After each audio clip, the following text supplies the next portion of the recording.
सादर प्रणाम। तत्व प्रेमियों, आज चर्चा करेंगे कौन सी माला से किस प्रकार का मंत्र जाप करना चाहिए और क्या विधि है माला से जाप करने की। देखिए, मंत्र जो है वो आपके जीवन को वो आधार तत्व प्रदान करता है और अपने इष्ट शक्ति से जोड़ने की आपकी प्रेरणा को जागृति प्रदान करता है। तो जब भी आप मंत्र साधना करें तो ये ज़रूर आप ऐसा प्रयास करें कि जो भी आप जाप करें उस विशेष शक्ति से संबंधित उस माला को प्रयोग करके करें। उदाहरण के तौर पे जैसे कि आप शक्ति साधना कर रहे हैं तो शक्ति साधना में विशेष प्रकार के मंत्रों का प्रयोजन होता है और ऐसा माने जैसे आप श्री दुर्गा जी का मंत्र की साधना कर रहे हैं तो स्फटिक माला सर्वोपरि होती है। लाल चंदन की माला भी बहुत अच्छी होती है, लेकिन शुद्ध लाल चंदन होना चाहिए। आजकल एक बहुत प्राय ऐसे देखा जा रहा है कि जो लाल चंदन की माला है वो वास्तव में चंदन तो होता ही नहीं है और चंदन के पौधे भी अब आज के समय में मिलने बड़े मुश्किल हो गए हैं। तो ऐसी दृष्टि में स्फटिक की माला का आप प्रयोग करेंगे तो देवी मंत्र का अनुसरण और उस मंत्र की जो आंतरिक ऊर्जा जो बढ़ती है बनती है वो बहुत प्रबल रूप से अपने प्रभाव में आती है। दूसरा उदाहरण लें, जैसे आपको शैव मंत्र यानी कि शिव जी से संबंधित कोई मंत्र की साधना करनी है। उदाहरण के तौर पे पंचाक्षर मंत्र ले लें, नमः शिवाय, ओम नमः शिवाय, ये षडाक्षर मंत्र है। तो शिव जी से संबंधित अगर कोई मंत्र की साधना आप कर रहे हैं तो सर्वोपरि जो माला होती है वो रुद्राक्ष की माला होती है। तो कितनी माला में मनके होने चाहिए ये भी एक बहुत मुख्य बात है।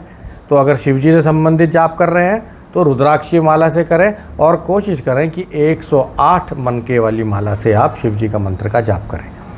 इसके अलावा आपने हरिद्रा यानी कि हल्दी की भी माला का नाम सुना होगा। कमल गट्टे की माला जो होती है, कमल के जो बीज होते हैं कमल गट्टे उसे कहते हैं, कमल गट्टे की माला जो है वो लक्ष्मी जी को बहुत प्रिय है।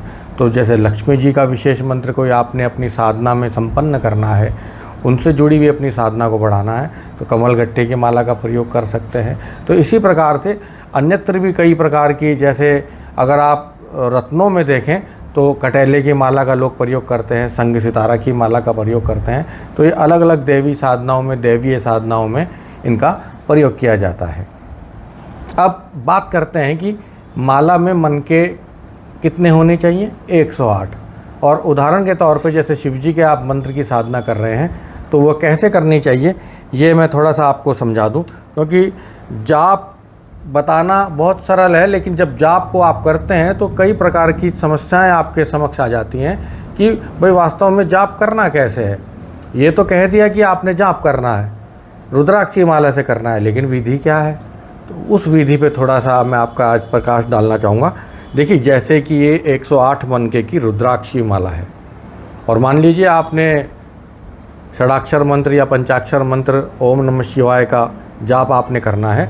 तो माला में जो ऊपर सबसे ऊपर ये आप जो धागे वाला भाग देख रहे हैं और इसके नीचे एक मनका भी है, तो 108 मनकों के अलावा ये 109वां मनका यानी कि ये अलग मनका होता है जिसे माला का गुरु कहा जाता है। तो इस सुमेरु को, इसको वैसे बोला जाता है सुमेरु। तो इसको माला का गुरु मानकर सबसे पहले अपने आज्ञा चक्र पर, बहुत सरल विधि बता रहा हूँ मैं, शास्त्रोक्त विधियाँ तो बहुत क्लिष्ट विधियाँ हैं लेकिन सरल विधि, क्योंकि आप दैनिक दिनचर्या में सरलता से अपने मंत्रों को जो है साधना में लाएं, ऐसी विधि। तो ये जो है इसको सुमेरु कहते हैं और सुमेरु को यहाँ से आप सबसे पहले, क्योंकि ये माला का गुरु है जो पूरी माला को संगठित करे बैठे हैं, तो सबसे पहले गुरु को प्रणाम, यानी कि इस माला के गुरु सुमेरु को प्रणाम किया जाता है। तो अपने आज्ञा चक्र पर ऐसे लगाएं।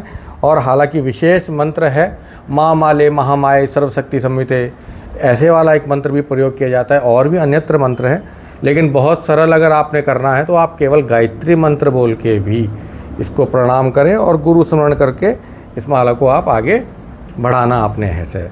दूसरी मुख्य बात, अब क्योंकि ये गुरु है माला का तो इसे लांघना नहीं चाहिए।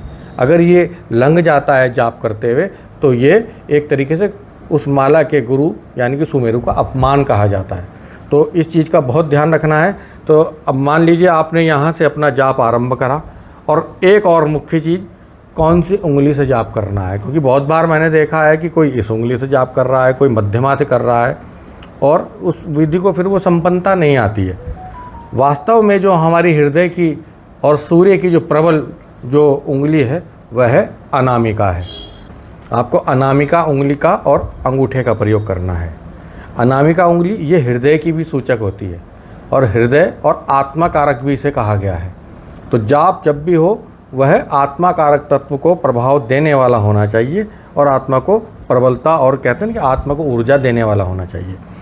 अब इस रुद्राक्षी माला पे देखिए, सुमेरु के आगे से जब हम अनामिका और अंगूठे के माध्यम से इस जाप को आरंभ करने की कोशिश करेंगे और साथ में जो मध्यमा है इसका भी सहयोग ले सकते हैं, लेकिन जाप जो है अनामिका यानी कि इस उंगली का मुख्य प्रयोग से होगा इस प्रकार से। और इस उंगली का प्रयोग नहीं करा जाता है, उससे क्या है कुछ और भी भेद होते हैं, लेकिन फ़िलहाल सरल रूप से जान लीजिए कि अभी किस विधि से करना है। तो ये इस प्रकार से आप इसे आकर्षण करते हुए अपनी तरफ खींचते हुए मंत्र को बोलकर या उपांशु रहकर या अंतर्मुखी होकर जब आप जाप की विधि में उतरेंगे तो माला का इस प्रकार से प्रयोग करेंगे।